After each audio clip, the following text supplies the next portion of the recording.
This is my road bike. But on closer inspection, cantilever brakes, and wide tire clearance, this is not actually a road bike. It's a full-on cross bike. So does a bike like this actually work for a road bike? Well, yeah, it's not too much different. If you look at the geometry of road bikes and cross bikes, they're very similar. There's only a few key differences.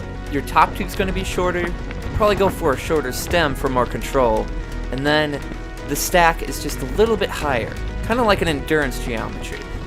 Another thing to note is the gearing. You'll get gears that are a little bit lower, like a 46-36, which is on my cross bike, and you can easily switch that out, like you could easily switch out a stem if you needed to adjust it. I personally keep my gearing as is. The only thing I'm really losing out on is, say, town sign sprints. I don't really care much about those though. The last difference to note is going to be the bottom bracket height. It's going to be a bit higher on a cross bike, obviously, since you don't want to be pedal striking through some of the turns or through some of the rough terrain that you're going to be encountering in, say, a cross race.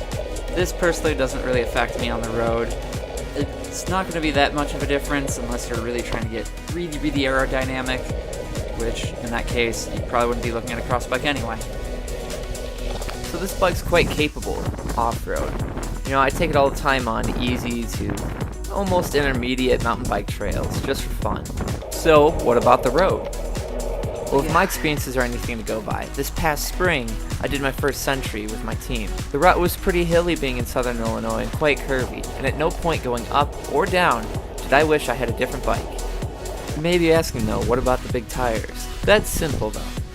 So, for off-road, I've got a set of 33s, which are more like 35s actually, and then I have 28s for the road.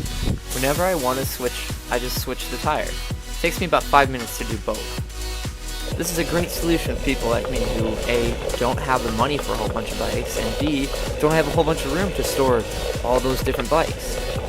So if you're looking for a bike to tear down some roads, and then go shred some trails the next day, try a cross bike. It's quite a capable tool for multiple jobs.